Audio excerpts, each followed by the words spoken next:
Hi, this is Coach McDaniel talking about the Caribbean, or otherwise known as the West Indies, for World Cultures, Unit 6. And first of all, we're going to talk about the geography. And as you can tell from the background here, most of the geography is islands. And most of them are an island chain, which you should remember is archipelagos.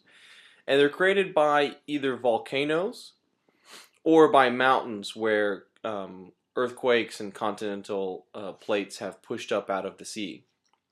Now, the entire region is in the tropics, and the ocean wind actually affects the climate much more than elevation. So even though there are uh, relatively tall mountains, 3,000 feet above sea level, it doesn't really affect the climate and the type of plants and animals that you find there, simply because it's so close to the ocean that the warm winds and the cool winds in the winter typically regulate the temperature.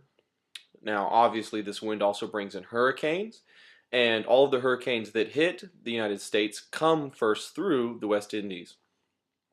So they deal with a lot of these tropical storms much more than we do.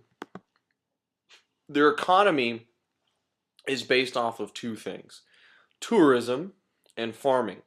And tourism is something that many of you might have already experienced, whether you've been to the Bahamas or the Virgin Islands. And the farming is going to be tropical farming: bananas, coffee, tobacco, sugarcane. There is a very limited amount of textile factories, oil exports, and even some mining in countries like Jamaica.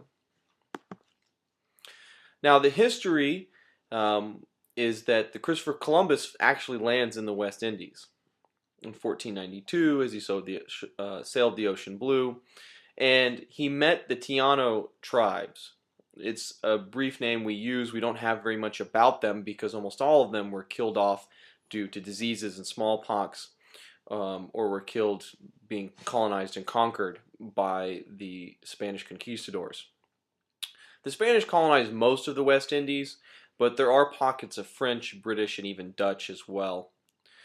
The French, obviously, we talked about Haiti, the British, Jamaica, the Bahamas. So many African slaves were brought to replace the dying Indians to work in these sugarcane plantations and so forth. That many of these islands are completely dominated by ex-slaves, like Jamaica, like Haiti. And so the culture there, most of the people live in large cities, about 60%, and most of the people work in the tourism industry. The big types of music that have come out of there are reggae and calypso. And calypso uses the bell-like sounds of a steel drum that you can see in the bottom right-hand corner. And reggae's most famous artist is going to be Bob Marley. Baseball is probably the most dominant sport in the region, and it's even eclipsed soccer and cricket as the #1 sport in most countries. Also, voodoo, which is a mixture of Christian and African traditional religions, is famous as originating from this region. We're going to take a look at a couple of the different governments that are in the region, some that stand out, such as Cuba. It's a communist dictatorship, and it's led by the Castro brothers. Fidel is very sick and is in his 80s, so his brother Raul is taking over, but he's in his 70s, so it's going to be interesting to see what happens when both of them die. And that regime is supported by money from Hugo Chavez out of Venezuela. Haiti is a republic. It's former slaves. It's where a lot of the voodoo comes from, but it's reliant mostly on pig farming.